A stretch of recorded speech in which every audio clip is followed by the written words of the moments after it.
Overnight, a massive logjam at Chicago's O'Hare Airport. Passengers arriving from Europe waiting several hours to undergo advanced COVID-19 screenings. About 4 hours. About 4 hours. Standing in lines forever. Very crowded, which is not ideal considering what this contagion is. Travelers packed together, creating mass gatherings, exactly what health officials do not want. Testing for everyone else is ramping up, but not nearly ready to meet the demand. Are you here to get tested? At this drive-through testing station in Colorado, enormous lines. In New Rochelle, New York, drivers screened before they could enter. Across the country, every state except West Virginia is reporting infections, almost 3,000 cases nationwide and at least 60 dead. Concerned hospitals are canceling elective surgeries. There are now 64. Georgia's governor has called out the National Guard, and the state is pushing its primary voting to mid-May. Overnight, officials in the city of Hoboken, New Jersey, announcing a nighttime curfew that will begin tomorrow. And a third NBA player has tested positive for coronavirus, Christian Wood from the Detroit Pistons. One person who's been cleared, President Trump. People were asking, did I take the test? Several hours after the president's Saturday news conference, his physician released a statement that his test for coronavirus is negative and that the president is symptom-free. The Trump administration now expanding its European travel ban to the United Kingdom and to Ireland after cases there quadrupled in one day. France ordered shut all non-essential businesses, including restaurants, cafes, even the Eiffel Tower. Spain has gone even further with a nationwide lockdown. And this morning, the Vatican has announced that it will hold Easter services without a congregation. Back in the U.S., North Carolina is the latest state to close its schools. Some 20 million kids in 18 states forced to stay home. That means a lot of high school musicals will never be seen by an audience. Thank you so much. We love you. That's why Broadway actress Laura Benanti invited young actors to tweet her videos of them performing. As we stumble.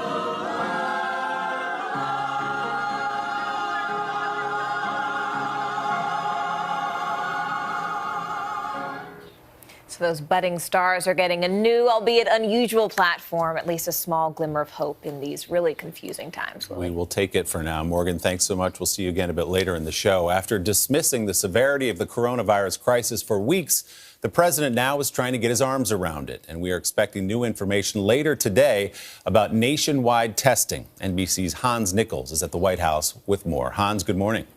That's right, Willie. Good morning to you. There's another briefing from the task force at the White House today, later today at 5 p.m., but no word on when the Senate will actually vote on that relief measure. But the president was definitive yesterday in the surprise press conference that it would pass.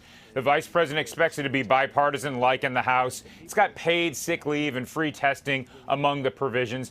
And the president claimed credit for the Friday afternoon stock rally during his emergency declaration. But almost everyone at yesterday's briefing was clear. We are in the early stages of this crisis. The Surgeon General was explicit that this will get worse before it gets better. From a financial perspective, Treasury Secretary Mnuchin said that negotiations with Pelosi on more economic stimulus are ongoing. We're only in the second inning of this, in his words. More stimulus will be needed. Now, among the medical challenges, getting more tests out the door and to those drive-through locations, Vice President Pence has been promising, as you mentioned, they'll have more details today at 5 p.m. on both the new drive-through test sites and a new website designed to streamline the testing process, including a questionnaire. Mr. Pence has said that he hasn't been tested yet, but his office is establishing new protocols for anyone who comes in close proximity to the president or the vice president. And that includes testing everyone's temperature. Happened to reporters yesterday inside and outside the briefing room. And Willie, one reporter was turned away. Willie? All right, Hans Nichols at the White House. Hans, thank you very much. Let's bring in NBC News science contributor Joseph Fair. He's a virologist who has worked on pandemics around the world. Good morning. Good to see you. Good morning. So you've been a good barometer. We've talked a lot over the last week or so about sort of where we are in this crisis. As we wake up on Sunday morning, where are we? Well, as you heard, over 3,000 cases. We know that this virus can infect 2 to 3 people per confirmed case. So if you extrapolate that we have 3 times 3,000 or 4 times 3,000, even 2 times 3,000. That's going to take us from being number 8 to around number 2 to number 4 in the list of countries of how many cases we have ourselves. We've talked a lot about social distancing in the last couple of weeks, which I think some people have taken seriously, others not. Bars and restaurants here in New York, cities across the country still packed. We saw France last night take the extraordinary step of closing its cafes and restaurants. Italy and Spain on complete lockdown. Is the United States headed toward that, where the country just says, we're closed for business?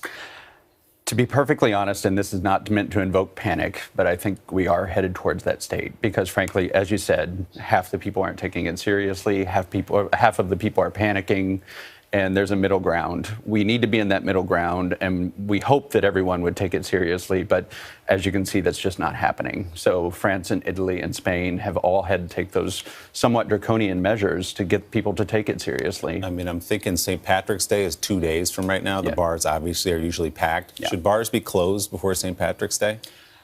Ideally, yes. You know, I wouldn't recommend this in any other time, and I wouldn't recommend it lightly. Personally, I love St. Patrick's Day, and I love to be in a bar on St. Patrick's Day. But at the same time, this is not the time for that. We've got to keep that social distancing and keep those measures in place. Another term we've heard in the last couple of weeks is flattening the curve, which is to say keep this spike down of number of cases. But we can't even begin to know how many cases there are until there's widespread testing.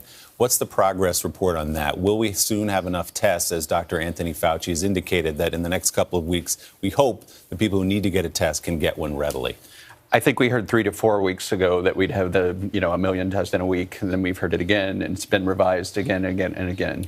I think we're finally on the path to getting that testing in place, but without it, we really don't know where to guide our interventions. So the only way we can flatten that curve is by identifying who's positive, who's negative, who's the most critical to get into care, who should self-isolate and take care of themselves at home. Because, the overwhelming message, and still is, that 80% are going to be fine. They're going to experience mild to moderate cold symptoms.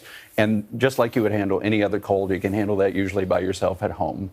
But that 15 to 20% in the high-risk categories, which, by the way, we lead the world in those high-risk categories, we're going to need to isolate them and get them into care as soon as possible to save lives. All right, Joseph Fair, I know we'll be talking to you a lot more in the coming days and weeks. Thanks for coming in this morning. We appreciate it. Chuck Todd is NBC's political director and moderator of Meet the Press. Chuck, good morning. An extraordinary week. We expected to be talking about a presidential debate. We'll do that a little bit later. But let's talk about the White House and federal government's response. Of course, the president had said days and weeks ago that this would just go away, to everybody to remain calm. Let's not worry about it. He thought it was a Democratic and a media hoax that was being covered so much. He snapped to attention this week with an Oval Office address. What changed his posture toward coronavirus? I just think the facts on the ground have had to change his posture. I think the fact that he has seen, frankly, the governors take the lead on this, because I think the federal government feels as if it's been a step behind or a week too late on some of these pronouncements. And clearly the testing issue, I think, really has cost the federal government some credibility points, perhaps not just with the public, but with some of their state and local partners. But, Willie, we have a new NBC Wall Street Journal poll coming out today.